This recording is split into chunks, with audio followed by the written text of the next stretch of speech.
At the City Council meeting on October 4th, held at Barrie City Hall, a range of topics were discussed. With winter on the horizon, there is a growing concern for insufficient funding for warming centers, which activate when temperatures dip below 15 degrees Celsius. Moreover, the challenges of housing affordability and homelessness are intensifying. Current inflation rates, compounded by the potential rising interest rate, could further burden residents. Yet, these pressing issues were notably absent from the October 4th City Council meeting's agenda.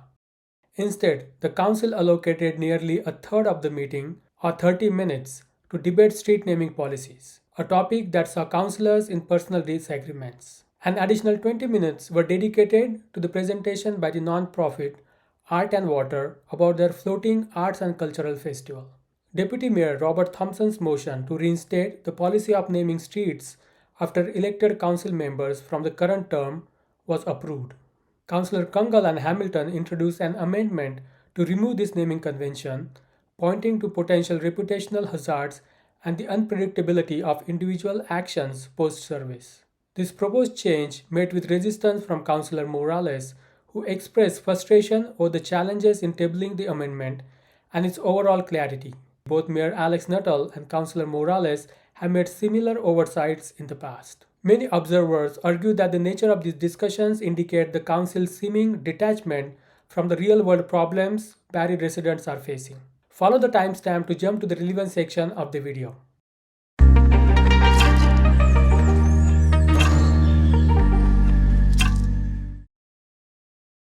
Welsh, the German teacher from Helmholtz Gymnasium, our sister city of Zweibrucken, to come up and also say a few words. Thank you for your time tonight. I'd like to call up our speakers from Global 2023. Thank you.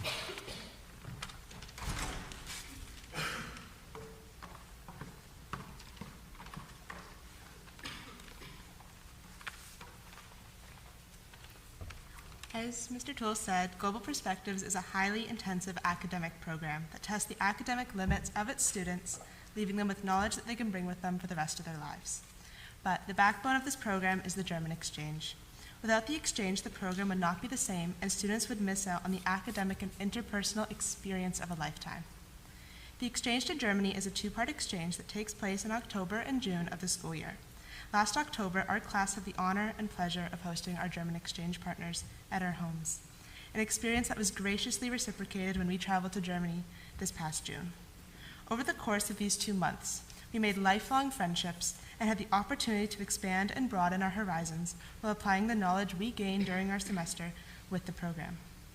I think I can speak for all of us when I say that this exchange changed all of our lives for the better.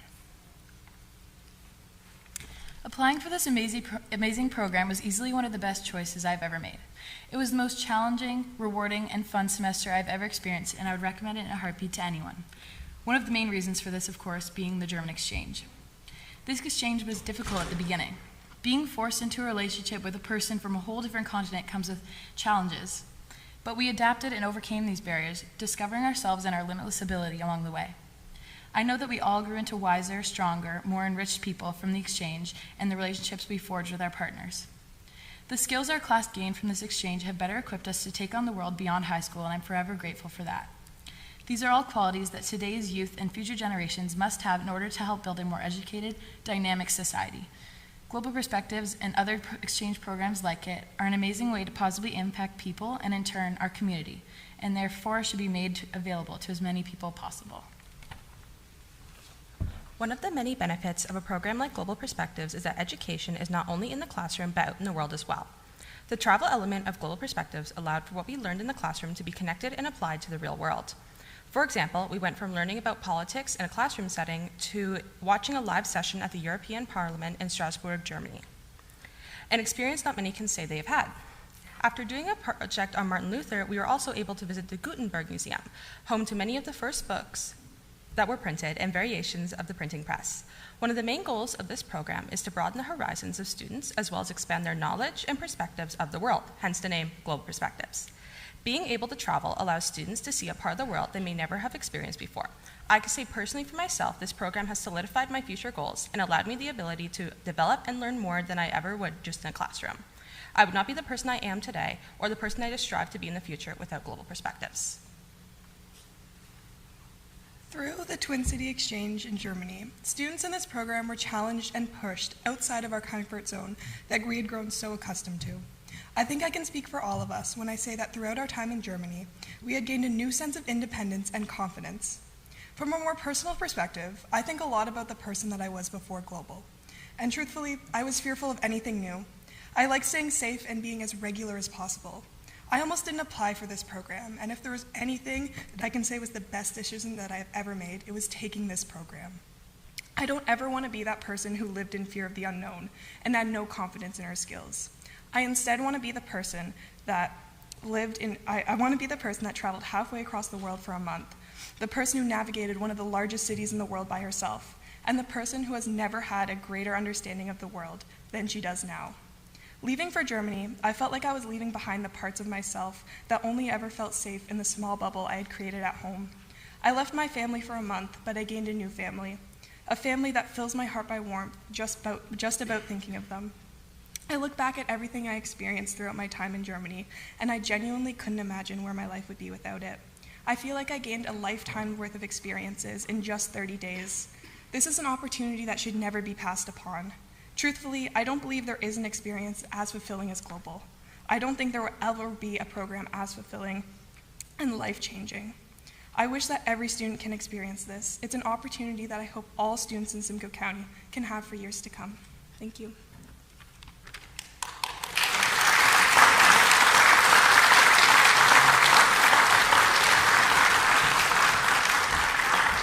Mayor, with your permission, I'd like to call Karina Welsh up to the stage from Helmholtz Gymnasium to say a few words. Thank you.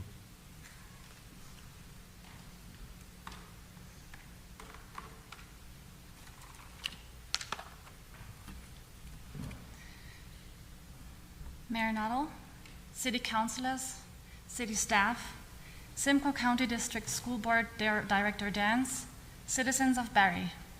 Good evening, and thank you for allowing me the privilege of addressing you today. My name is Karina Welsh, and I am one of the 2 teachers from Helmholtz Gymnasium to accompany 28 students to Barrie at the moment. It is an honor to stand before you and share some thoughts on the Global Perspectives program with you tonight. As an educator and as a former exchange student myself, both in school and at university, I have had the privilege of witnessing firsthand the power of international student exchanges. These programs are like planting seeds in the hearts of young students and watching them grow into vibrant, beautiful flowers. So imagine, if you will, a vast and enchanting meadow brimming with an array of colorful flowers. Each one, unique and extraordinary, contributes to the overall beauty of the landscape. Just like a garden, our students flourish when they are exposed to new environments, cultures, and perspectives. They develop roots in the soil of mutual understanding and empathy, and they thrive under the care of their host families and teachers. The exchange program, as well as the support it has from the City of Barrie, is the sunlight and the rain that they need to grow into resilient and adaptable individuals. Before smiling about the present and about the future, allow me a short look back on the past few years in which we all faced the challenges of a global pandemic. This garden of our student exchange was subjected to an unexpected drought and the extreme heat, and our students, our educators, our communities, and indeed, our 2 nations faced adversity head-on. It was a period of unparalleled challenge, and it is within these trying times that the true value of our collective efforts become evident. Just as a meadow in a parched land requires a continuous supply of water to flourish, our students and educators required unwavering support and resources. The dedication shown by everyone involved to take care of the exchange was amazing. Thank you to all minds, souls, and hands for the efforts in both Team Canada and Team Germany to have endured this heat. As we move forward, let us continue to nurture this garden. Let us strengthen the bonds between our schools, Innisdale Secondary School and Helmholtz Gymnasium, the friendship between our sister cities, the City of Barrie and the City of Zweibrucken, and our countries, Canada and Germany. Let us help students, present and future, to become the leaders, innovators, and peacemakers of tomorrow. I believe that our Students Exchange Program can serve as a beacon of hope and opportunity for our youth. It can be the bridge that connects them across the vast ocean that separates our countries. It can be the vehicle through which they continue to learn, grow, and appreciate the richness of diversity. The effort is undoubtedly more than worth it as we cultivate our future where our world is united by understanding and harmony, a world in which we can watch our students grow and bloom like the most magnificent flowers in a thriving garden. Thank you.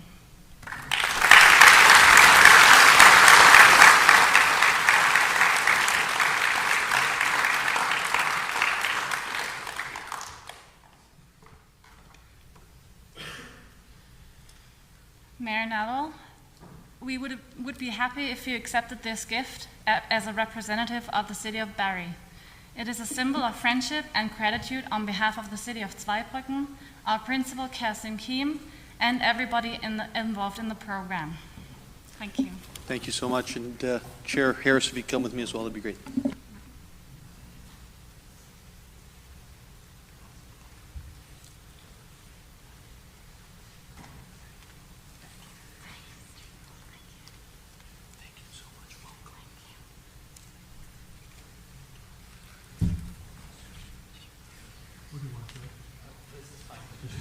Okay, I'm going to go to the back here. 3, 2, 1. And one more with you step in. 3, 2, 1. Thank you.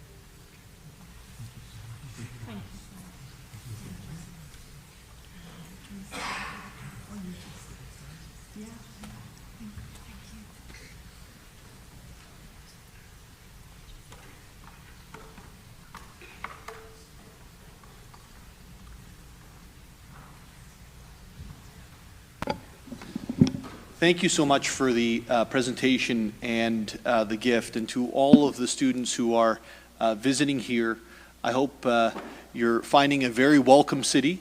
You're having a lot of fun. You're also meeting lots of new people, and to those who are going to be traveling abroad near the end of the year, I trust that you'll both enjoy the experience and represent the city of Barrie in an incredibly responsible way.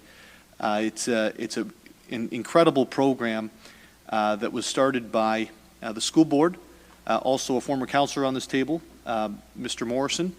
And in the first year, I almost went in the program at Innisdale, and I probably should have, hearing all of the great stories here tonight. So thank you again. We're now going to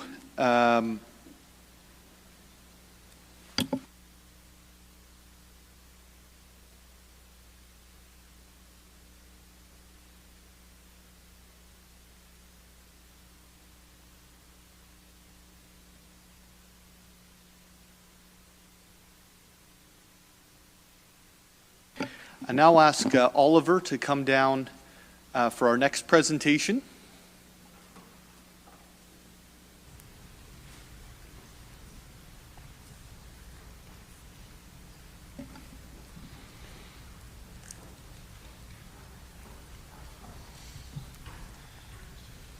Thank you, Mayor Nuttall, staff, and council. So my name is Oliver Ward, and earlier this year, the city began organizing a youth ambassador exchange trip to Japan. This is a biannual trip which began over 25 years ago during Janice Laking's tenure as mayor, and we've been honored to continue its legacy. I was privileged to participate in 2014 as a student, and now I'm a leader on the trip. And this year we selected 9 students from around Barrie to go, and I don't want to take time away from them, so now they're going to each say something to you.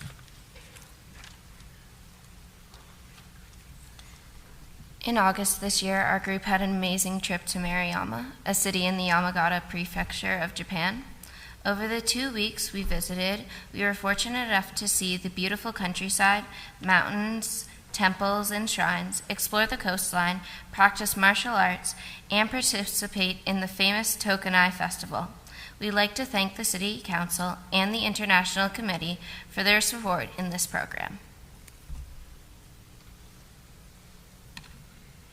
We began preparing for the exchange earlier this year, meeting at City Hall weekly as a group. Going into exchange, nearly all of us were strangers. Most of us had never traveled without our parents before, but we all shared the same excitement for taking such a big trip independently for the first time. On August 16th, we set off to put our preparations to the test. After more than 18 hours of traveling, we arrived in our partner city of Murayama. The trip brought many incredible experiences, but some of the most valuable were the connections we made, not only with each other, but with our host families. Living with strangers who speak a different language forced us to show our most outgoing sides and challenged us to find innovative ways to communicate despite the language barrier. Although it was only 2 weeks, leaving our host families was really difficult. I'm sure many of us are still messaging at them, and we are all excited to see them next summer when they come to Barrie.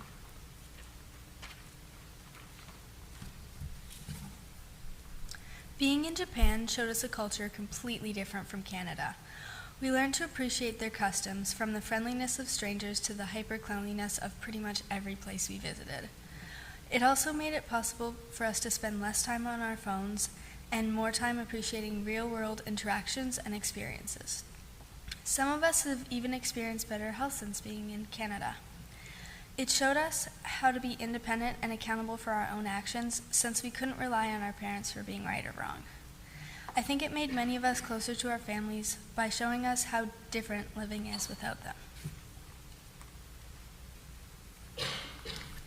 It has only been a month since we've been back from the trip, but some of our accomplishments have included both personal achievements and involvement with the community.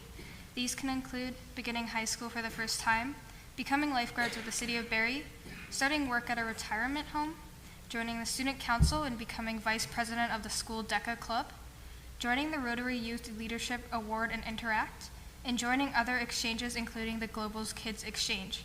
Many of us have also reached out to international students and new immigrant students at our schools to become more involved with their experiences here.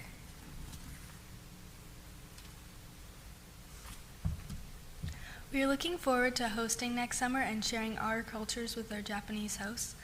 Thank you. I'd like to thank you once again on behalf of the 2023-2024 Barrie Youth Ambassadors Delegation. Thank you so much for providing us with this opportunity.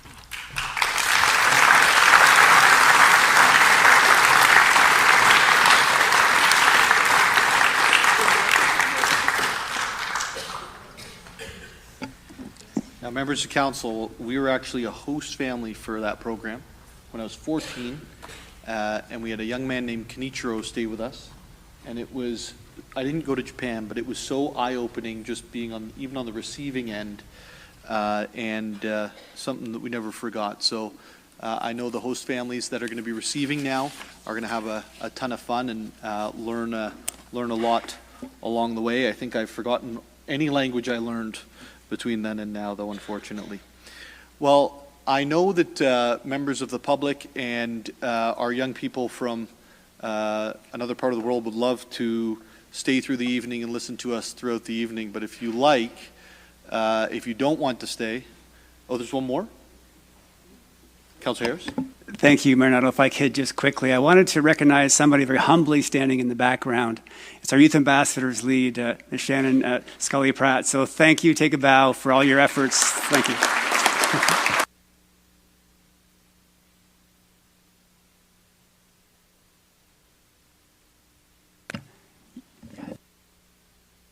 And there's other members, obviously, from the IRC, International Relations Committee here, and my co-chair, Mark Satchue, who's been involved since way back, has been a major contributor. So thank you, Mark, for being here.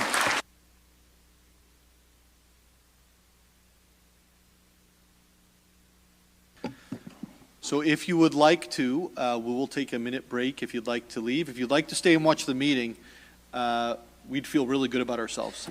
So up to you. We'll just take a minute break here.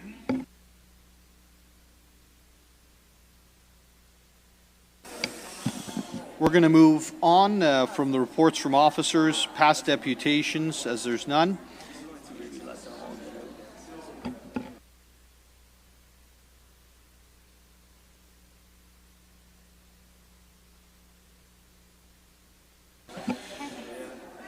Deputy Mayor Thompson, I believe you have the motions.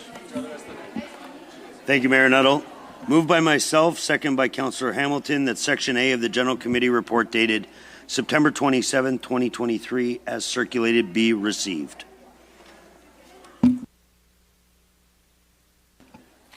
Thank you, Deputy Mayor Thompson, and seconded by Councillor Hamilton. That Section A of the General Committee report dated September 27, 2023, as circulated be received. 23-G-196, report of the Affordability Committee dated September 13, 2023, as well as 23-G-197, the report of the Infrastructure and Community Investment Committee dated September 20th, 2023. Are there any questions or comments with regards to these two committee reports? Seeing none, all those in favor? And that carries. Deputy Mayor Thompson.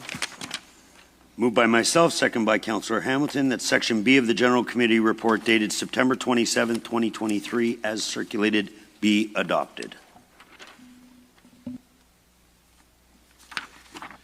It's moved by Deputy Mayor Thompson and seconded by Councillor Hamilton that Section B of the General Committee report dated September 27, 2023, as circulated, be adopted. The report of the Heritage Barrie Committee dated June 27, 2023, 23-G-199, Municipal Heritage Registry 96 Clapperton Street, 23-G-200, 2024 Doors Open Event, Marketing Communication, 23-G-201, Motion 23-G-180, referred by General Committee on August 16, 2023, regarding landfill bike diversion pilot program, 23-G-202, the Somerset Drive and Wright Drive, no parking and stopping prohibited, Ward 6, 23-G-203, no parking anytime, Mapleton Avenue, 23-G-204, Municipal Names Registry, additional names, and 23-G-205, the business plan status as of June 30th, 2023. Are there any questions or comments with regards to Section B of the General Committee report? Seeing none, all those in favor? And it carries. Deputy Mayor Thompson. Moved by myself, second by Councillor Hamilton, that Section C of the General Committee report dated September 27, 2023, as circulated, be adopted. It's moved by Deputy Mayor Thompson, seconded by Councillor Hamilton, that Section C of the General Committee report dated September 27, 2023, as circulated, be adopted. This is 23-G-206, the Sea Cadets Facility Relocation Options and Youth Sport Consultation. Are there any questions or comments from members of Council? I'm seeing none. All those in favor? It carries. Deputy Mayor Thompson. Moved by myself, second by Councillor Hamilton, that Section D of the General Committee report dated September 27, 2023, as circulated, be adopted.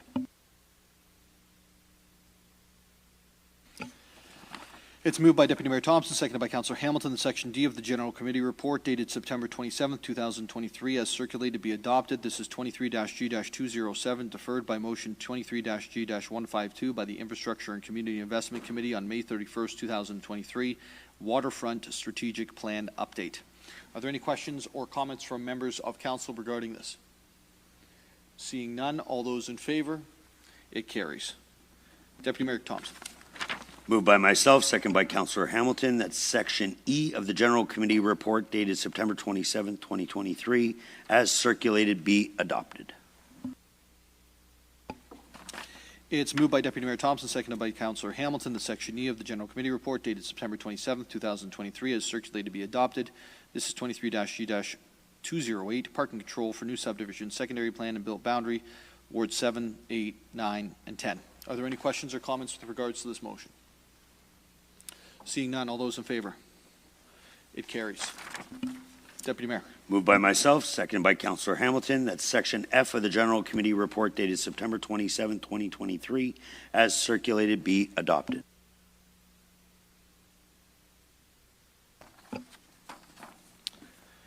It's moved by Deputy Mayor Thompson, seconded by Councillor Hamilton, that Section F of the General Committee report dated September 27, 2023, as circulated, be adopted. This is 23-G-209, the municipal street naming for streets in Ballymore draft plan of subdivision 750 Lockhart Road, Ward 10. Are there any questions or comments with regards to the motion? Hold, please. Pardon? Oh, sorry. Hold, please. Or just, I guess I have an amendment. You have an amendment? Perfect.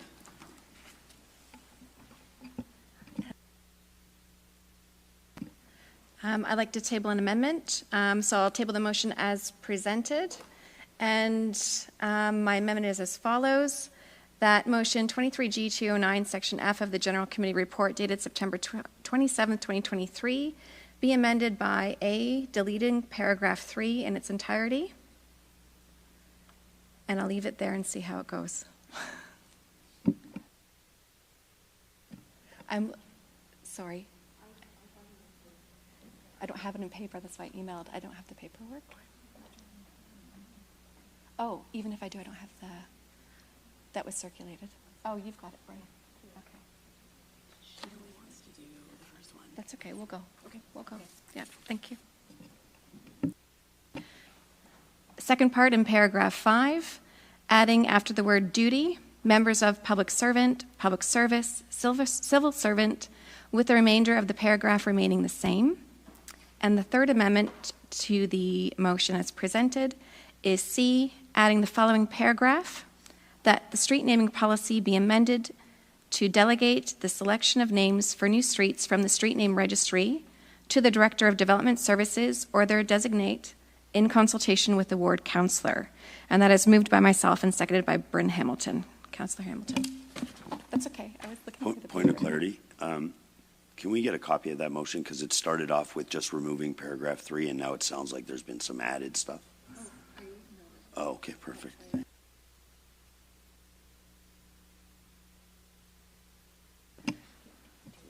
So members of council should have that circulated at 7:16 p.m. this evening. It's moved by Councillor Kunkel and seconded, sorry, Councillor Kunkel, you haven't signed this.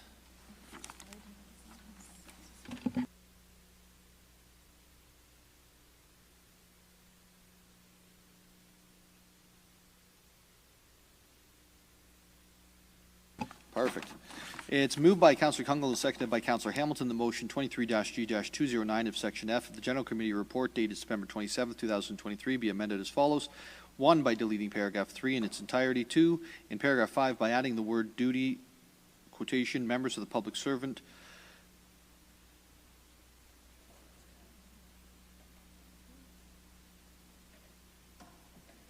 Yeah, this needs to be corrected in initial, please. That's okay.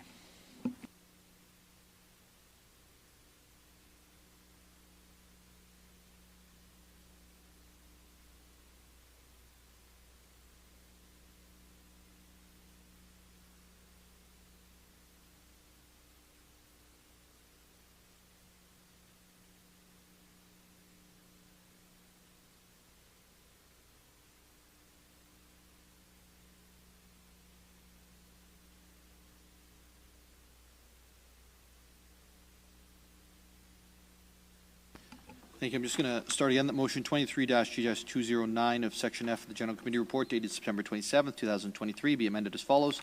By deleting paragraph 3 in its entirety, in paragraph 5 by adding the word, after the word duty, quotation, members of the public service,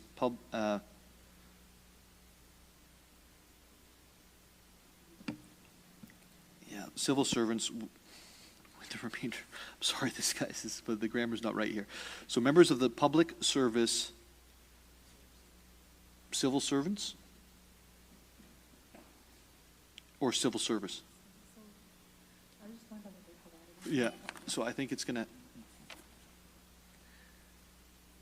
Civil servants. Civil servants. Yeah. Okay, yeah. Perfect.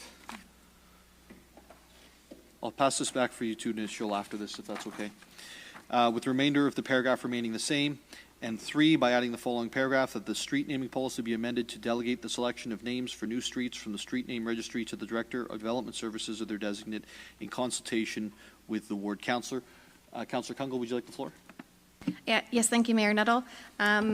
So putting some options on the floor for those that may feel differently about certain aspects of the motion. In particular, for instance, this basically identifies that by deleting paragraph 3, we're not supporting the movement towards individuals this term of council and onwards being identified as consideration for potential street names. Sorry, Councillor Thompson. And the other amendment to paragraph 5 was focusing in on opening up the inclusion of other public members of service to also continue to respect the current process, which is that individuals still would not be added to the by name list until they are deceased. And I can look to Councillor Hamilton if she would want to add to that around some of the changes recommended in section B and C. Thank you. Are there any other questions? Councillor Hamilton, then Councillor Morales, and Deputy Mayor Thompson. Sure, and through you, Mayor Nettle, I'll just elaborate on the adding the following paragraph to number C there. I think we spent a lot of time on this namings registry with the General Committee, and again tonight, in my opinion, this is just being put forward as an efficiency thing. I don't think there's any value add in having names of streets come forward to General Committee and to Council to make things more efficient. I think we can empower staff, and I think we can empower the ward councillor to have these conversations and not make them come forward for voting at this table. So there you have it. Councillor Morales. Thank you, Mayor Nuttall. I'm supportive of the section about empowering the local ward councillor and staff because that's already in place. So in the municipal naming policy that we have, Mayor Nuttall, on page 6 on street naming, it specifically says explicitly it's a combination of the developer, the staff, and the local ward councillor. So that's already there. So I'll speak to that one. As for the other sections, I won't be supporting it, and here's why. If the intent is simplicity and appropriateness, that's already achieved in the motion that was passed last week. Appropriateness, fit, reflectiveness, which includes diversity essentially of our community. Staff already have that. There's a section there. As for the names, I support Deputy Mayor Thompson with what he said about it becomes objective. Where do we draw the line? And this is a clean way to do it.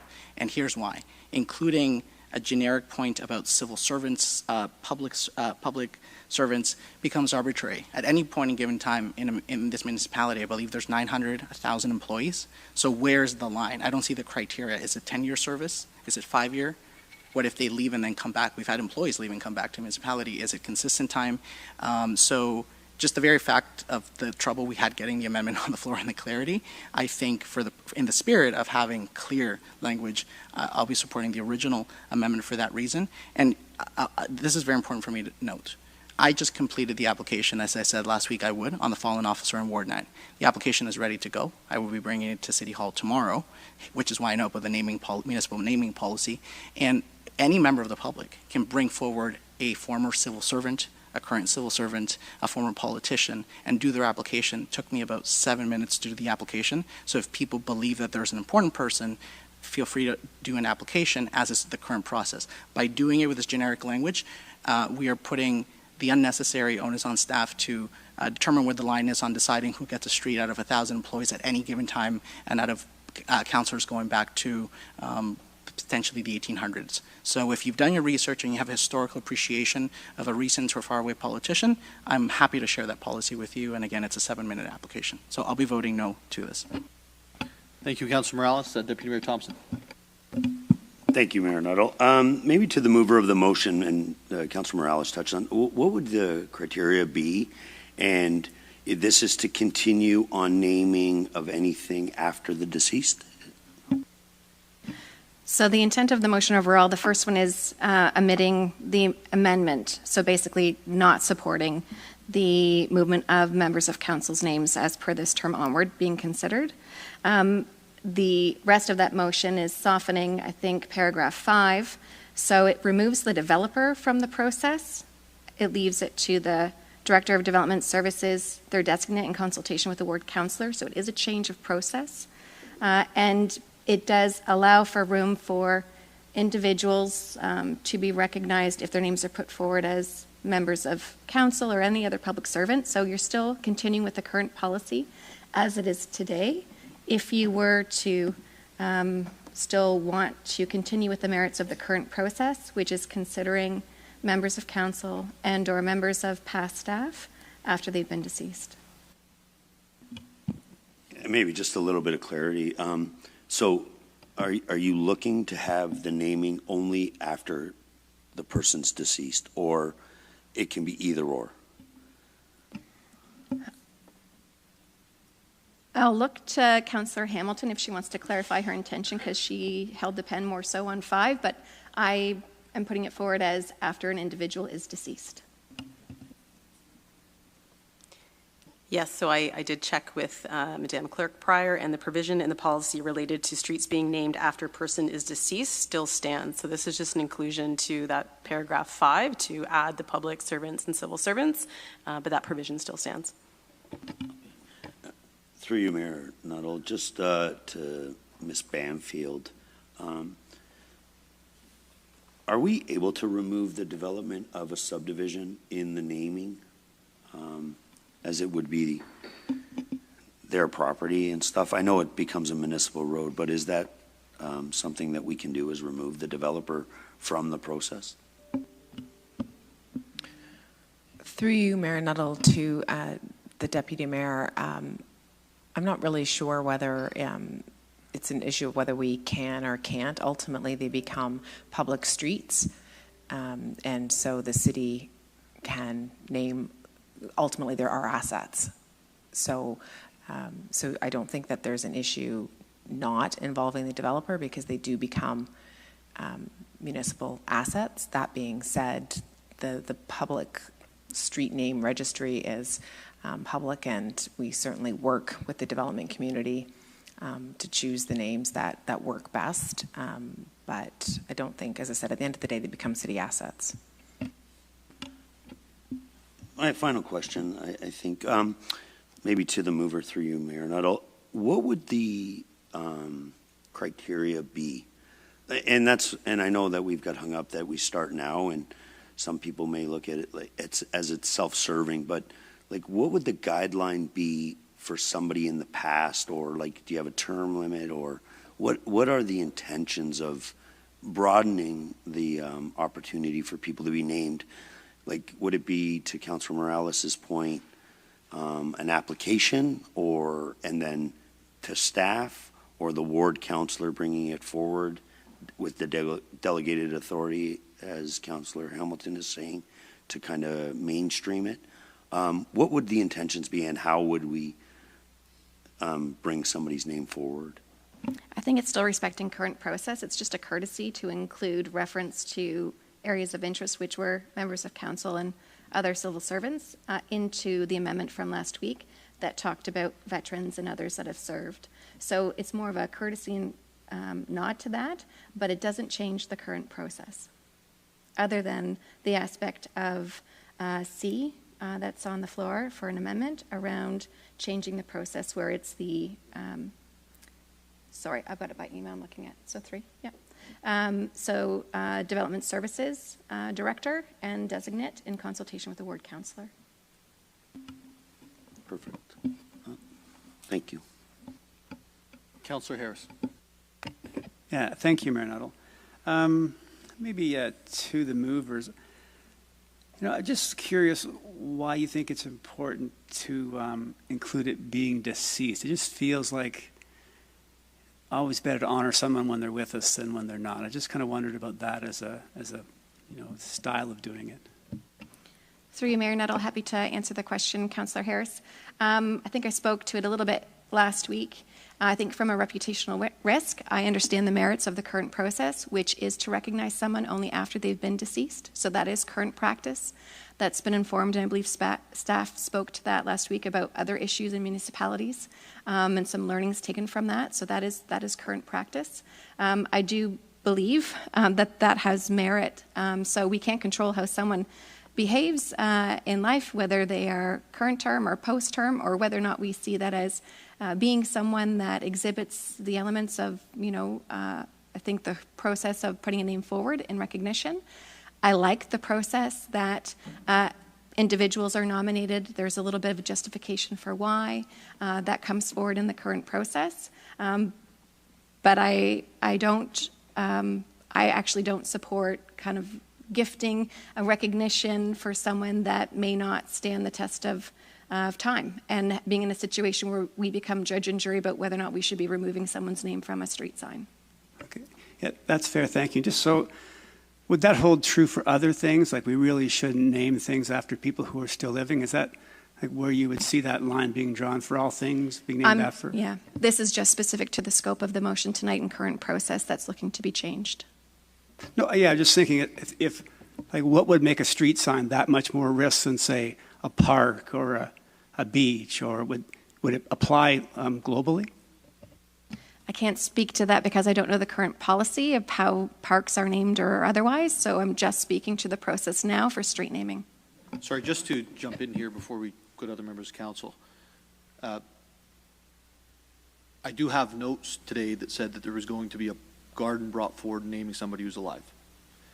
So that's a thing. And I was gonna wait till the end to say that. Councilor Harris, you kind of brought it out. So just want to clarify for members of council, if you're looking at creating a set of principles and governing documents for namings, I would question to everybody, so I can put this in the form of a question, do we want as a team to have a set of regulations that go across the board? And I think that's something to be chewed on. This has taken way too long, but something to be chewed on.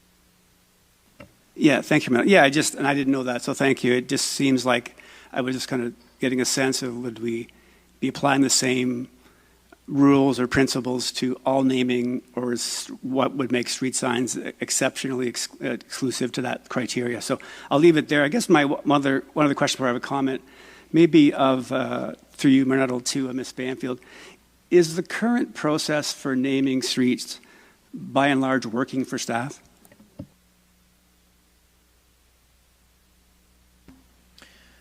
Through you, Mayor Nuttall, to Councillor Harris, by and large, yes, it's working. We bring names forward, they get on the list, people look at the list, they pick it off the list, and usually, by and large, yes. In some cases, they do go off in a different direction, but generally speaking, yes, it is okay. Okay, so safe to say it's not a problem you're looking to have fixed. I don't have to put words in your mouth, but sorry. Through you, Mayor Nuttall, to Councillor Harris, the policy is 5 or 6 years old, so I mean there is always the opportunity to look at policies that have a tiny bit of date behind them, so we certainly would be happy to do that. Great, thank you. And maybe just, a couple of comments. I know Deputy Mayor Thompson really well, and I know he didn't do this to have a street named after himself. That's not what he was doing. But I do respect that he has respect for these council members and those who will follow and understanding what it takes to do this job. But I think the way I read it, and maybe I didn't think about it as hard as others, but what I saw was an effort to make us eligible, not to deem us worthy. So I think it's a real key distinction. So we are on the list. Somebody someday might decide that one of us is worthy. And for that, I'm okay to live with. If I'm never worthy, there's lots of Jim Harrises, so it would have covered a lot of people. But you know what? I think, and I don't want to go down the road of, so what makes a street sign so important that you can't put a councillor on it, but you can put one on a park, a bridge, all these other great opportunities to recognize people who we think, not their opinion, we think they're worthy. So I offer that, and I had all of one resident who commented about this to me, and worried about my ego being big enough already to have actually want my street named after myself. And I was like, well, it wasn't my idea, and I'm not against it. But so someday, someone may adjudicate my worthiness, and I'm okay with that if I'm eligible. So that's really how I see it. And I know it's created some discussion, good discussion, but I really wouldn't want to see us do this and then go, well, other things are okay. So that's where I land on it. So thank you for those who've made the amendment. I won't support the full amendment, but I do like the bottom section of it, the section C of it. So thank you. Sorry, just to confirm, it's section 3. It's separate. It's different on email than the motion. So it's section 3. Councillor Hamilton, you've already spoken to this motion. Is there a question, or do you have a comment? Because you have a comment, you can't make it. But if you have a question, you can. Any other? Councillor Nixon, and then Councillor Harvey. Thank you, Mayor Nuttall. To Ms. Banfield, just a quick question on the process, the current process, you know, we've seen a lot in the last week about certain groups, whether it's counselors, civil servants, you know, veterans, you know, those killed in action. But I'm trying to determine where the general public falls into that selection process, and it's my understanding that anyone at any time can recommend that any member of the public could be at least eligible. Is that correct, or does this take them out of the equation? Through you, Mayor Nuttall, to Councillor Nixon, there is on our website an application form for anybody at any time to nominate someone. Then that gets vetted through a naming committee of staff, and then it gets vetted through EMS and all those sorts of things, and then that's when it gets kind of presented back to council. So you're right, there are some names that come forward that for all sorts of different reasons, they may be very, very worthy, but there may be a street, for example, in Innisfil that's named the same or too close, or so there's lots of people that that may be worthy, but regardless, for all sorts of different reasons, they can't have a street named after them in the city of Barrie. Thank you very much. Councillor Harvey, and are there any other questions, comments afterwards? Yeah, go ahead, Councillor Harvey. Great, thank you, Mayor Nuttall, and I am very comfortable talking about this because I know there won't be a second Harvey Road ever coming to town. And I'm very happy that I've learned that Harvey Road is actually named after Judge Harvey that used to live at the corner of Harvey and Essa Road, apparently. But a question to staff, just because of this deceased piece has come up. When it comes to parks, because obviously I've been involved in a naming involving a park, and I'll be quite honest with you, I wish it would have happened sooner, so that way Will Dwyer would have seen what we did. To recognize his legacy. So is there any other written hard policy when it comes to parks, or is it solely when it comes to street naming? Or do you might not even know the answer off the fly, because I know I'm getting into some technicalities here. Mayor Nuttall, through you to Councillor Harvey, the municipal naming policy applies to assets and infrastructure, so that's streets, parks, etc. There are different rules with respect in the policy, with provisions within the policy with respect to how streets are named in a new subdivision, and that may or may not be amended this evening. And then there are opportunities related to parks as well. The requirement for a person to be deceased in the policy applies only to those who are members of council and civil servants. It does not apply to the general public. And of course, as with any policy of council, and explicitly in this policy, council may also choose to override the policy. Okay, thank you for that clarification. I just wanted to make sure that down the road, like I know obviously there's a few people around the table that seem to be pretty dead set about this deceased piece, but I think it's something that we still hopefully have the door open to be able to override down the road if we see fit, because there are certain people that I think have left quite a legacy in this city that I would hate to see don't get recognized appropriately until they pass away. Thank you, Councillor Harvey. Councillor Kunkel. Thank you. And through you, Mayor Nuttall, the question is to the clerk about separating out a motion on 1 and then 2 and 3 as it relates to paragraph 5. Is that process possible?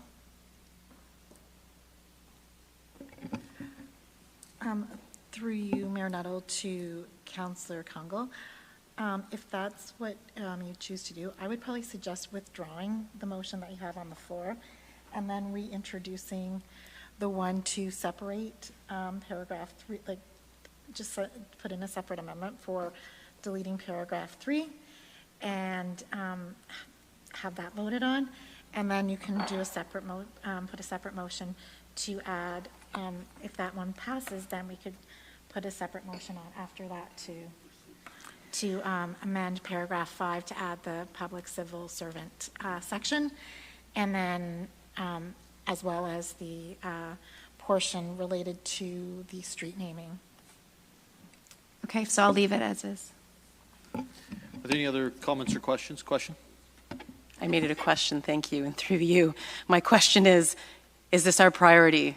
Is this aligned with our strategic goals? We've spent 20 minutes last week, we spent 20 minutes, 30 minutes this week. Number 3, number C in your emails, the delegation, to me, that's an efficiency thing. That's aligned with what we're trying to do at City Hall and with staff. So to me, I absolutely support that. The rest of this, I think we need to wrap this up. I'm happy to separate out number 3 if that's the way we need to go. But I just, again, would question, we're spending so much time on this, and I'm not sure where this fits in with our strategic directions or our priorities this evening. Any other questions or comments? Call the vote. I'm going to ignore you for a second and say something, if that's okay, Councillor Harvey. With all due respect, councillors, this was put on the floor, so if we're debating it, that's because it was put on the floor, okay? So we don't get to put something on the floor and then complain it's being talked about. That's not how it works. This is democracy. Number 2, I have a real issue with number 3. And my issue with number 3 is this. Ms. Banfield, if I come to you, and I'm the Ward 10 councillor, and I'm only saying Ward 10 because I was a Ward 10 councillor, and I go to you and say, there's a development coming forward, and you have the direction that says that the Director of Development Services or their designate in consultation with the Ward councillor determine the name. Are you going to listen to the Ward councillor, or are you going to go your own way? You don't have to answer that. Folks, putting a member of staff like I just did on the spot as a board of director is not the right route to deal with this. If you want to designate the decision-making on street names to the ward councillor, designate the ward councillor. If you want to designate staff, designate staff. I'll remind you, ward councillors have the choice, actually all of us have the choice, on the street names in the city of Barrie. To my great annoyance, Councillor Morales has brought it forward about 23 times this term of council. No, I read 23 names last week. You stopped me from reading the names. So we have the opportunity to change names. I don't want a system where the director is quote unquote consulting with ward councillors for influence. I want a system where either we designate you as the ward councillors. I'm not even part of this. So we designate you as the ward councillors to bring it forth, and then it'll be brought forward by the public service, or the public service bring it forth, and then we have the opportunity to determine going on from there. So I can't support number 3, being paragraph number 3, the way that it's being positioned, and I would ask others around the table to not support it because I think it's setting up a really tough situation for our staff. And I can imagine if I was a director, I'd probably be designating somebody every time so I didn't have to be in that situation. I will call the vote because Councillor Harvey asked me to. All those in favor of the amendment? It fails. Are there any other amendments on the main motion? Seeing none, I'll call the vote. All those in favor? Recorded vote, please. Recorded votes being requested by Councillor Kungl. Thank you, Mayor Nuttall. I'm going to start with Councillor Hamilton. No. Councillor Morales? Yes. Councillor Harris? Yes. Councillor Harvey? Yes. Councillor Negussi? Yes. Deputy Mayor Thompson? Yes. Councillor Corser? No. Councillor Kungl? No. Councillor Nixon? Yes. Councillor Rima? Yes. And Mayor Nuttall? Yes. Motion carries.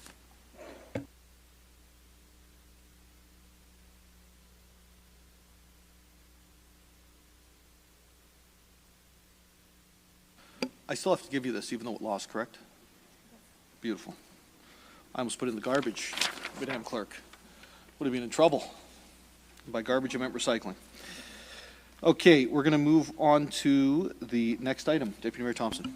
Moved by myself, second by Councillor Hamilton, that Section G of the General Committee Report dated September 27, 2023, as circulated, be adopted.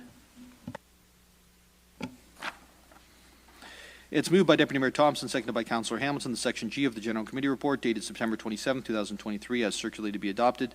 23-G-210, Grove and Duckworth Streets separated cycling facility implementation, wards 1 and 2. Are there any questions or comments with regards to the motion on the floor in Section G? Seeing none, all those in favor? And it carries. Deputy Mayor Thompson. Moved by myself, second by Councillor Hamilton, that Section H of the General Committee Report dated September 27, 2023, as circulated, be adopted. Thank you, Deputy Mayor Thompson. It's moved by Deputy Mayor Thompson, seconded by Councillor Hamilton, Section H of the General Committee Report dated September 27, 2023, as circulated, be adopted. 23-G-211, Getty's Crescent, no parking anytime restrictions, Ward 4. 23-G-212, Community Infrastructure and Housing Accelerated CIHA order for Schlegel Villages, 800 Young Street, Ward 9. I found those German words hard tonight. 23-G-213, referred by motion. 23-G-213, correspondence from the municipality of Grey Highlands concerning school bus arm cameras. Are there any questions or comments with regards to those motions? All those in favor? Carries. Deputy Mayor Thompson. Moved by myself, second by Councillor Hamilton, that Section I of the General Committee Report dated September 27, 2023, as circulated, be received. Thank you, Deputy Mayor Thompson. It is moved by Deputy Mayor Thompson, seconded by Councillor Hamilton, the Section I of the General Committee Report dated September 27, 2023, as circulated, be received. 23-G-214, confidential proposed disposition of land, Bayview Drive, Ward 8. Are there any questions or comments with regards to this motion? I have one question, Madam Clerk or Mr. CEO, perhaps this is the best place to go with this. After this is either approved, if it is approved, how long before it is made public? Because I think there's been details of what we discussed confidentially in the public forum. Through you, Mayor Nuttall, to members of council, I think it would be helpful if it's council's wish to provide that information to the public. They should give us that direction.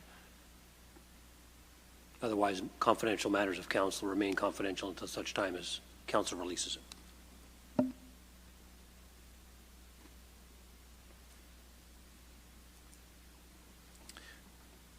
Mr. Prowse, with regards to items that were in the media then, which potentially identified what could be a position, without putting an amendment to this, could you please speak to whoever's on the other side of this and confirm that they did not provide it to the media?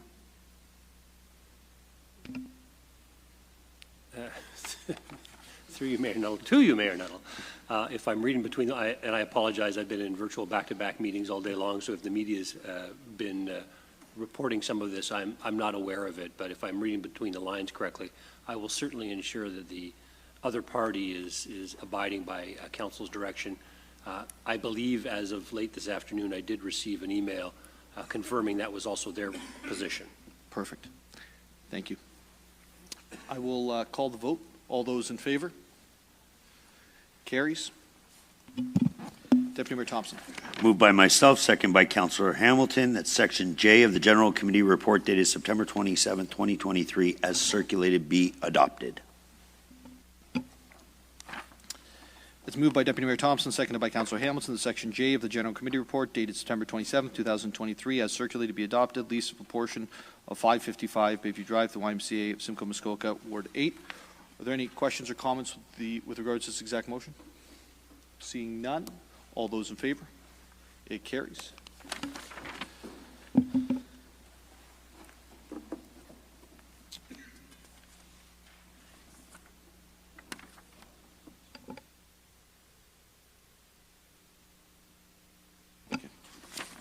We'll now move on to direct motions. Deputy Mayor Thompson.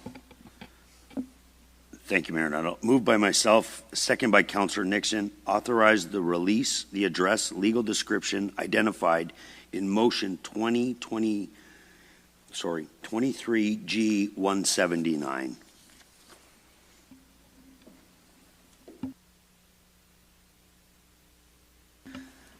That the Mayor and Chief Executive Administrative Officer be authorized to release the address, legal description of the properties identified by City Council through motion 23G 179 as deemed appropriate. There's a direct motion on the floor, moved by Deputy Mayor Thompson, seconded by Councillor Nixon, the authorization to release addresses, legal description identified in motion 23G 179, that the Mayor and Chief Administrative Officer be authorized to release the address, legal descriptions of the properties identified by City Council through motion 23-G 179 as deemed appropriate. Are there any questions or comments with regards to the motion? Councillor Kungle. Through you, Mayor Nuttall, without speaking to the details, I would expect that because we're talking about identifying properties, that should those properties have any relationships to anybody else, there would be first a communication to those parties? Yeah, I think that that's an appropriate way to move forward for sure. Any other questions? Sorry, and I should have said this before you spoke. I apologize. Remember, this is confidential, so if you're going to ask a question, do as Councillor Kungle did in terms of don't go into any detail. Any other questions or comments? Seeing none, all those in favor? And it carries. I don't believe there are any other direct motions, so we will move on to presentations, of which there is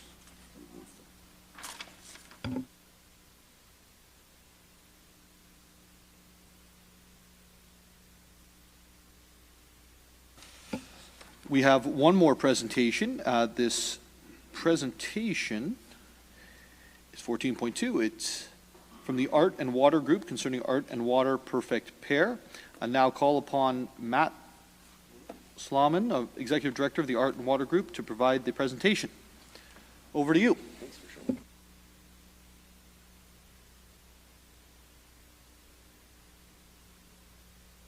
Hi, Barrie City Council. Are you getting me loud and clear? I'm just coming in from Zoom. We can hear you. Amazing. Thank you so much for having me and for the opportunity to present our program that we currently run across 3 cities in Ontario and have our eyes set on Barrie to expand. Here we go. So Art and Water is a registered charitable organization that presents a combination of children's theater, dockside performances, a Muskoka chair mural art gallery, as you can see with our tiny photo of 2 beautifully painted Muskoka chairs, and then some ancillary boat tour programs.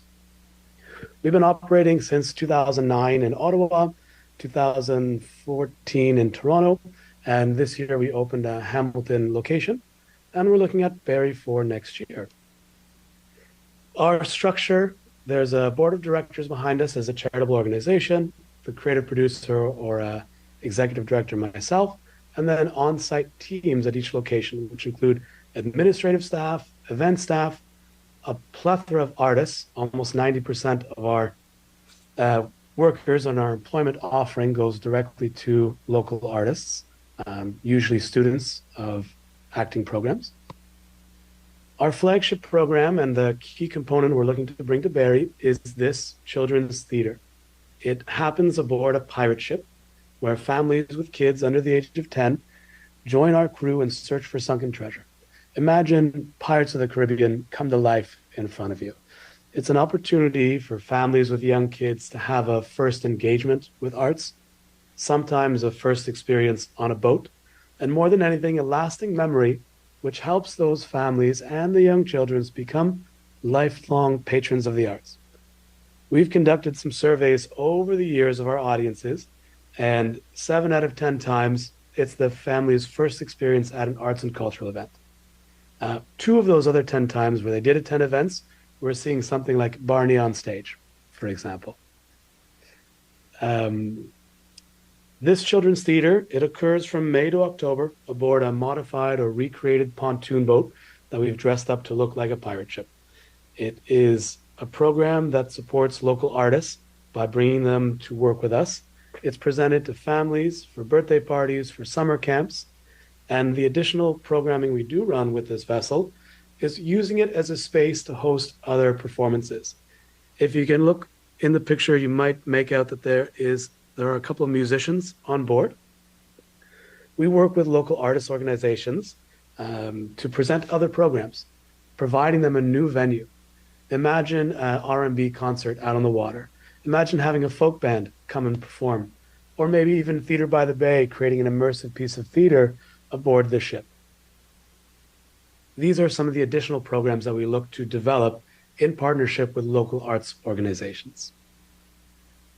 Another program that we've run in the past is a dockside performance. We again hire musicians or dancers to perform public free events on waterfronts. Primarily, this has occurred in Toronto through funding from the Toronto Waterfront Business Improvement and Area. It occurred in Ottawa during 2020 and 2021 through funding from Experience Ontario. And we continue to apply for funding programs to be able to bring a public performance to the water.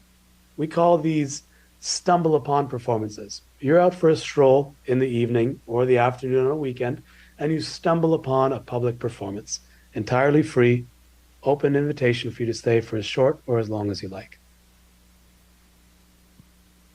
So, I'll spare you the video. You can always jump into the slide deck, which I think has been passed around, to take a gander at. I'll spare that video as well.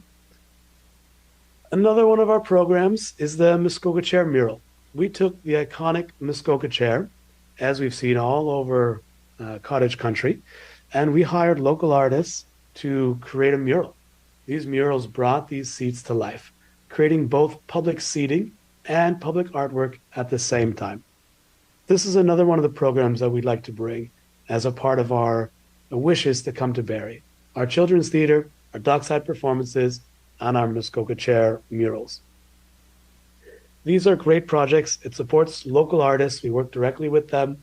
We source the chairs from here in Ontario, build them on location, and work with our artists to have them primed, painted, and presented to the public. There's a call to artists that goes out in the springs where different artists submit their submissions. A panel that we put together reviews the submissions and then selects the artists, whom are, of course, paid a living wage for their work with us.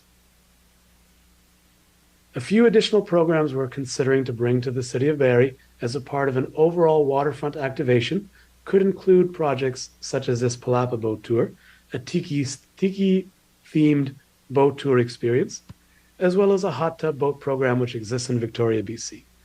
We're presenting to you several ideas that we have not yet embarked in ourselves, the tiki and the hot tub, as just ancillary programs that we could bring over time to the City of Barrie. Today, our presentation is primarily regarding the Children's Theatre and Pirate Ship program. We're also exploring other partners in the existing cities we operate, specifically in Toronto, to bring a dockside sauna and cold plunge program. All of this is just sort of to present ourselves as an organization with a bit of a big vision. Art and Water has been funded in the past by FedDev, the Government of Canada. We've been supported by Canada Cultural Spaces Programs, the Province of Ontario, and the Toronto Arts Council. We are a living wage employer, providing a living wage to anyone who works with us or is subcontracted out through our organization. Today, our request to Council is to consider the possibility of bringing in this children's theatre program right to downtown Barrie to activate and animate the waterfront in a new way. Our children's show will provide a new and novel way for folks visiting Barrie, locals in Barrie, to experience the waterfront. It provides a great, unique, and novel experience for families with young children, a first exposure at the arts, and maybe a first exposure on the water as well. It's something that we've run successfully in Toronto, Ottawa, and now Hamilton for a number of years. And we really see Barrie as a beautiful potential, a gateway to the north, and what an amazing waterway to bring our program to up on Lake Simcoe. So I'll bring the slideshow back to the boat just so you can have a quick vision of what it looks like. And thank you everyone for your time, and of course open the floor to any questions you might want to learn a bit more about Art and Water and the programs that we present. Thank you, Matt. Thanks for the presentation, the information, and for taking an interest here in the beautiful city of Barrie. While Hamilton, Toronto, and Ottawa are beautiful cities, I've got to say this potentially would be a step up for you. Councillor Nixon. I concur. Thank you. Thank you, Mayor Nuttall. And hello, Matt. Nice to see you again. I just want to mention that Matt and I and a couple of staff members, including Stephanie Schlichter, had a couple of conversations and a tour of the marina area. Yeah, it's a very exciting program that you guys are putting together. I noticed on the last slide there, the one thing that always jumps out to many of us here on council is the request for support. And the only thing that I saw on that list was, suitable mooring space, which I believe there's only a couple of potential spots. There's one that jumps right out that would be perfect for it. So really, I guess your only ask is, that your organization and the city come to terms on rental for that spot. From my understanding, you have your own sources of funding. Is there anything else that we should be aware of? Thanks, Councilor Nixon. It's great to see you again, of course, digitally, unfortunately, in this circumstance. You're right. The only request for support is assistance with engaging with the City of Barrie through either a lease or a license arrangement to access the dock wall. We did review a space. It is where the old Mariposa Belle, the former cruise ship, I think it was called the Mariposa Belle, just across from Meridian Place. We have a vessel. It's already nearing completion for construction, and we're looking for a home for it. We would, of course, require some access on the ground level, on the city side or the land side, to have a staging area, a place where we can invite our audience to get face paint tattoos and pirate names and interact with our artists before they actually board the vessel. That space would ideally have power access to us, and we'd bring in a temporary structure, a trailer of some sorts to act, a tiny home on a trailer to be our ticket booth, basically, leaving limited impact. But that is it. We just seek assistance from the city to provide us with some lease so we can begin our programming. And you're right, Mayor Nuttall, I do think Barrie would definitely be a step up. The waterfront is incredibly green. Touring it just brought visions to my eyes of how we might try to cross Lake Simcoe, except for when there are strong winds, because I hear it gets pretty bad out there. Thank you. At this point, this whole presentation was just more for information purposes for council, just to have a little sneak preview of what we've been looking at. I think all will agree that it's a pretty cool idea, and that I think you'll do very well with support from the community. It sounds like a lot of fun. I'm just going to perhaps through Ms. Schlichter, just to confirm how we are coming along in the process. Is there talks continuing, or at this point is it? I'm just wondering what the next step might be in making this happen. Thank you. Through you, Mayor Nuttall, to Councillor Nixon. The mooring itself or any of our city facilities would be through the marina, and so I do not want to speak on their behalf. More discussions would need to come. Clearly there's connections across several elements of the city's portfolios, so that would be something I'd have to get back. I don't want to comment on their behalf. Fair enough. Okay, well, that's great. That's all I had. Thank you very much again. Thank you, Councillor Nixon. I believe next question I had was Councillor Corser, then Councillor Kungl, and Deputy Mayor Thompson. Through you, Mayor Nuttall, to our guest. I will never, ever, ever give up an opportunity to talk boats as a hardcore sailor. I'm just wondering, the vessel itself, you were looking at it to be the location, which I don't want to get into the weeds about this, was by the shipwreck, the J.C. Morgan. Is that where you were thinking of the location that you were eyeing up?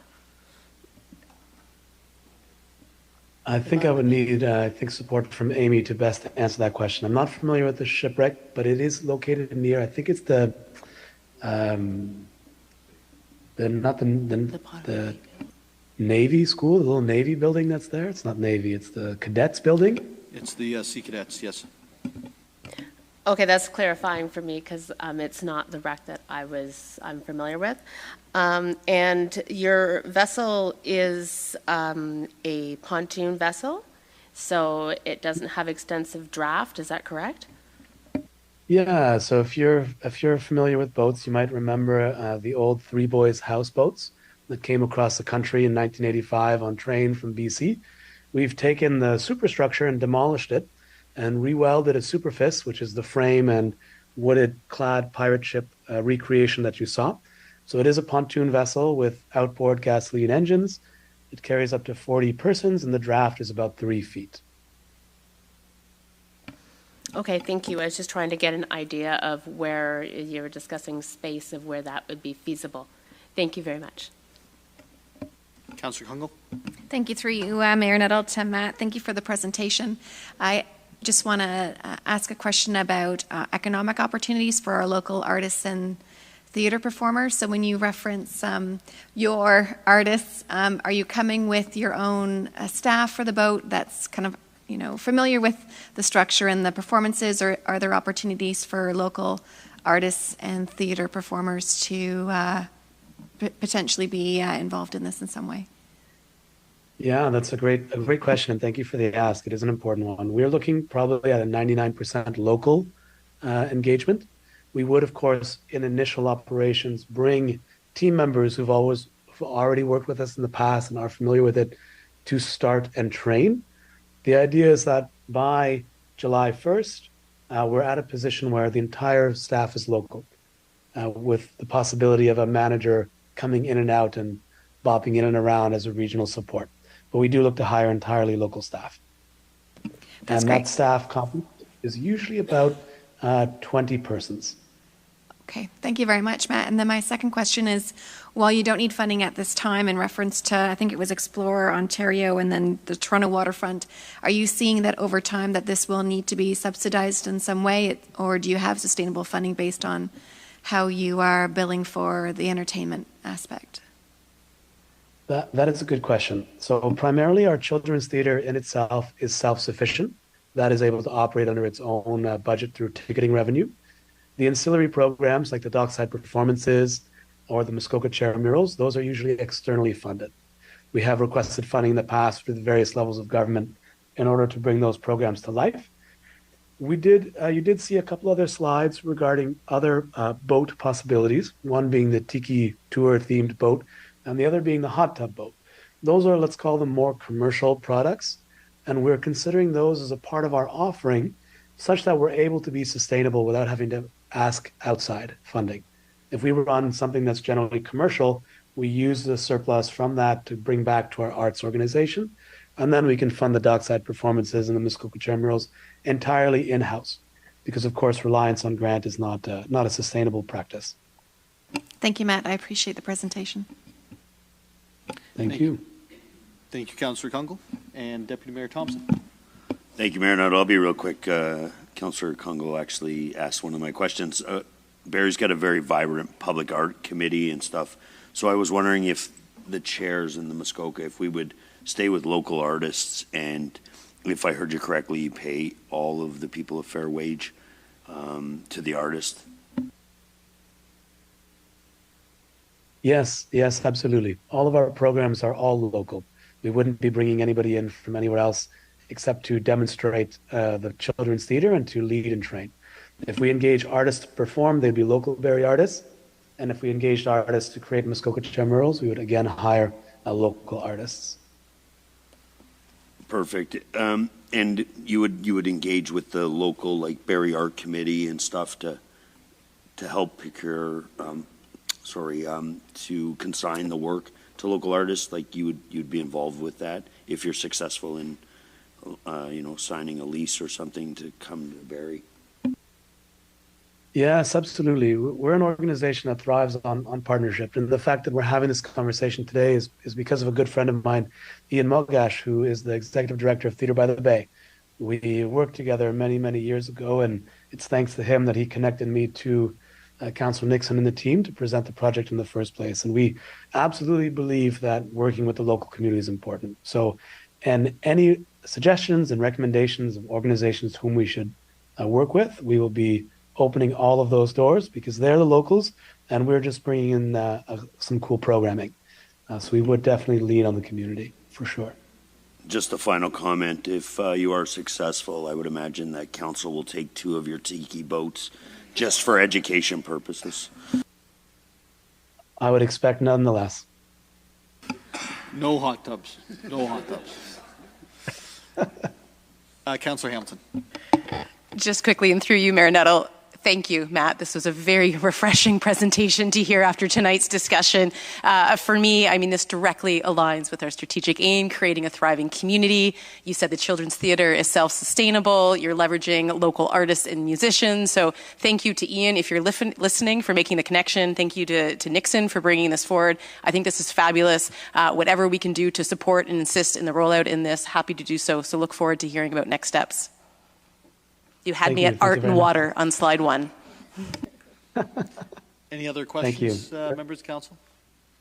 Seeing none, thank you so much for the presentation, for the ideas, and we certainly look forward to getting more information. And just a thank you to Councillor Nixon for moving on this and taking the lead.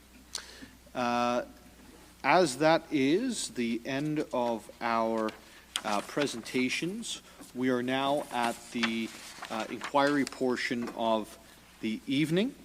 Before we go there, Councillor Morales, I just wanted to say I'm sorry it's not an annoyance when you bring forth the roads. It's actually your job. So I was just making a point, and I apologize if that came across the wrong way there. Inquiries from members of council. Seeing none, we'll move on to announcements. Deputy Mayor Thompson. Thank you, Mayor Nuttall. This is not an inquiry or an announcement, but we all received something about our finance department retaining our credit rating, and that's great work on the team, so I just wanted to pass that along. It helps in more ways than lots of people know when borrowing and moving forward, so thank you. Mr. Miller, would you like to make a comment on Deputy Mayor's announcement? Yes, so thank you, Deputy Mayor Thompson. So for those that haven't heard, I believe announcement's coming out tomorrow. The city Standard & Poor's is has affirmed the city's AA+ credit rating, which is a very important accomplishment for the city because, as mentioned, it does keep our interest costs down, which helps our operating budget, and also reaffirms to investors and investors that hold some of the city's existing debt and new investors that the city is a great place to invest. So that will be coming out in the morning. Thanks.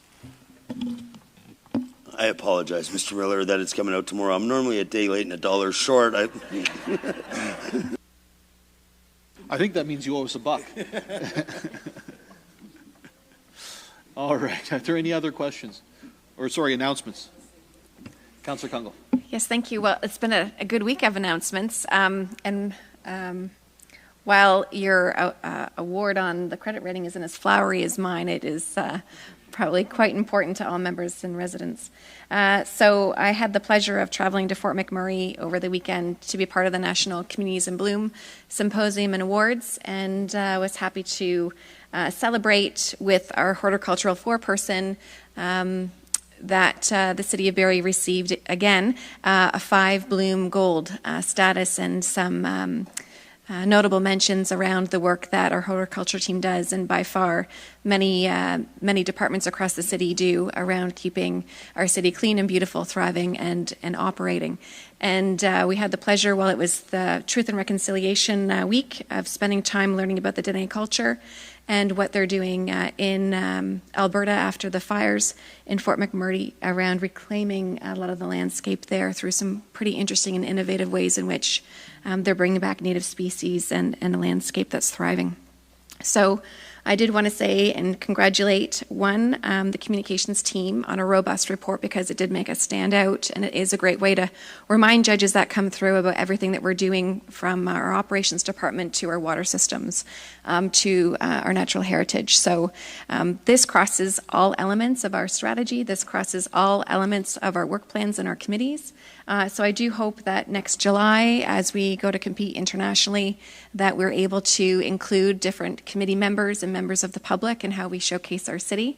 But again, my compliments to Mona and the whole team in horticulture and for the work that you do, but also those in parks and forestry and recreation, because you create space that makes our city thrive, and it's valued and noted. So thank you. Thank you, Councillor Kungl. Councillor Corser. I just wanted to congratulate Three Links Co-op in Ward 4 for paying off their mortgage, 40-year mortgage, for their cooperative that they have for their townhouse units. It's an excellent example, a shining example of affordable housing, taking the if you will, housing out of the commodity market. As I've mentioned a few times at the table, that I'm a huge fan of nonprofit and cooperative housing as an alternative to our housing crisis that we have now. And it was a belated celebration. They paid off the mortgage in 2019, but because of things like global pandemics, they didn't have a real opportunity to celebrate. So they had a bouncy castle, beaver tails, carnival games. The kids were fantastic. It just really highlighted what could be a connected, close, collaborative community in a cooperative place. And I think it was very exciting. And I understand that we're having further discussions about cooperatives coming in later this month. I'm looking forward to having those. And again, if you don't know about cooperative housing, I suggest that you take a look online about it and check out Three Links Cooperative. They're a very, very good example. Thank you. Thank you, Councillor Corser. And it was certainly a nice celebration to be at on Sunday. They were, I think, also MP Shipley was able to join us as well. It was quite a nice celebation. Sorry, I just wanted to apologize for not mentioning that. No, not at all. Thank you. Not at all. Councillor Ritma. Just a note, Mayor Nuttall, that nominations are now open for the Heritage Awards. And so for members of the public, you can nominate quite easily. City website, there's nomination forms. And so everyone, if there's a person or a heritage building, residential or commercial or institutional, in your area that you think deserves heritage an award, please do that nominating. Also, I would like to ask of each of the councillors if there are buildings or people in your ward that you're aware of, because Councillor Harris, Councillor Nixon, and myself, we don't want to have all the wards only in our wards. And so if there is a building or a person in your area, I would ask you to step up and nominate that person. So thanks very much. Thank you, Councillor. Any other question or any other announcements? Seeing none, go through. Before I get into my written ones, last week we had an announcement with regards to 5 awards that our economic development team won. And so Stephanie knew we were going to put her on the spot. She decided not to show up to council. She didn't want to be put on the spot. I'm making this up. Stephanie, thank you for the work that you and your team is doing constantly. And is there something you wanted to say on behalf of your team with regards to all the awards? I can picture all the bling. Like, I've got this one piece of bling on, but I can see 5 pieces of bling, Stephanie. I'm not sure where they are tonight, but maybe next time. Thank you very much, Mayor Nuttall. it's all plaques and stuff. Apparently they're being shipped. So as soon as we get them, I am very happy to share with members of council. And I am grateful for the opportunity to get to acknowledge the Invest Barrie team. They are an incredibly dedicated, passionate group of individuals who work tirelessly to try and support anything we can do to serve our goal, which is to help grow the employment base. But I would be remiss if I also didn't thank the partners. Everything we do community-wise is in collaboration. 3 of the awards specifically are a result of the partnership with Georgian College, along with the County of Simcoe, our Workforce Development Board, all around supporting labor and our industry. And then our other ones, again, are around our craft beverage, and all of that is done collectively in collaboration. So while I'm grateful for the recognition, it is not all ours. It is shared, and quite frankly, shared amongst this table, because there are a great group of supporters, both at the DMT and EMT level, along with council, that allow us to do the work that we do. So thank you very much. Thank you so much for that and all the work that's done, and please pass it on if you can. October 15th to 21st is Local Government Week. This week is an opportunity to promote the success and hard work that all local government professionals do to serve their communities, including transportation, road maintenance, bylaw enforcement, arts, culture, economic development, fire service, planning, and the list goes on. And I want to thank our public service for all they do, both internally throughout our locations, but certainly facing the public. And we had the opportunity yesterday to recognize members of staff as well who have contributed. One individual, I haven't asked to use the name, so I won't, 40 years of service to the city. And so Councillor Hamilton, Councillor Harvey, Councillor Kungle, and myself were all able to be there and say thank you on behalf of the city to our public servants, which was a really, really nice opportunity for us. On behalf of City Council, I'd like to congratulate the following staff for their designation and recognition by the Municipal Law Enforcement Officers Association, who represent municipal law enforcement officers throughout the province of Ontario. Jordan Descaries, in achieving the designation of Certified Municipal Law Enforcement Officer. George Silvestri and Chris Hoffman for their 30 years of service. Elizabeth Hawk for 25 years of service, and Michael Davidson for 15 years of service. Thank you again for your service to this community. I'd also like to extend congratulations to Roger Bates on receiving the Municipal Court Managers Association Denis de Rossier Award for Excellence for significant contributions to the Provincial Offences Act court services. Again, thank you for your service to the community. The City is launching the 2024 Budget Engagement Campaign on October the 20th. Taxpayers are encouraged to provide feedback through the online survey on how they would like their tax dollars spent ahead of the City Council's 2024 budget deliberations. To learn more and share your feedback, please visit buildingbarrie.ca/2024 budget. I would just note at that point that taxpayers means those who own and rent. Those who rent are also paying taxes through their rent to the city. Barrie Fire and Emergency Services teaming up with National Fire Protection Association for Fire Prevention Week, held October 8th to 14th. This year's focus is Cooking Safety Starts With You. People are encouraged to take simple but important actions to keep themselves and those around them safe from home fires. Further information can be found by visiting barrie.ca/FPW. Barrie City Council invites applications from citizens who desire to have their names considered for appointment to the Anti-Racism Task Force. The task force works to promote the facilitation of a stronger understanding of the needs of Barrie's racialized populations and guide anti-racism actions and activities. Learn more and apply before October 30th at barrie.ca/committees. And I know Esther is excited to have lots more people involved. The City of Barrie was recognized with a Circle of Excellence, 5 Blooms Gold Award. Sorry, I think you already actually did this for me. Thank you, Councillor Kungle.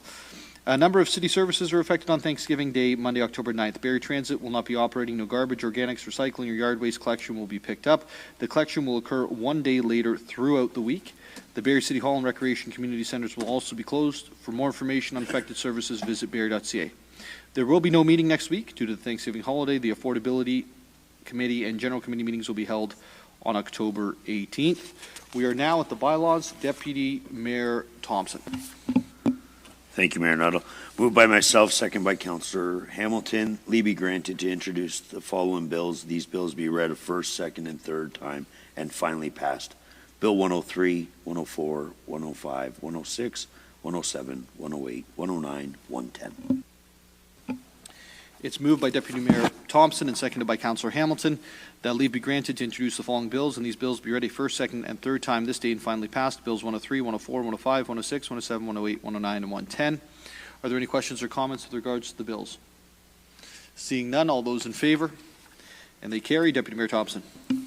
Moved by myself, second by Councillor Hamilton. Leave be granted to introduce the following bill, and this bill will be read a first, second, third, and finally passed. Bill 111. It's moved by Deputy Mayor Thompson, seconded by Councillor Hamilton, the confirmation bylaw that leave be granted to introduce the following bill, and this bill will be ready first, second, third time this day and finally passed. Bill 111. Are there any questions or comments? No recorded votes. I'm surprised. All those in favor? It carries. Do I have a move for adjournment? Councillor Hamilton, seconded by Councillor Reitman. That was the update from the City Hall. Thank you for watching.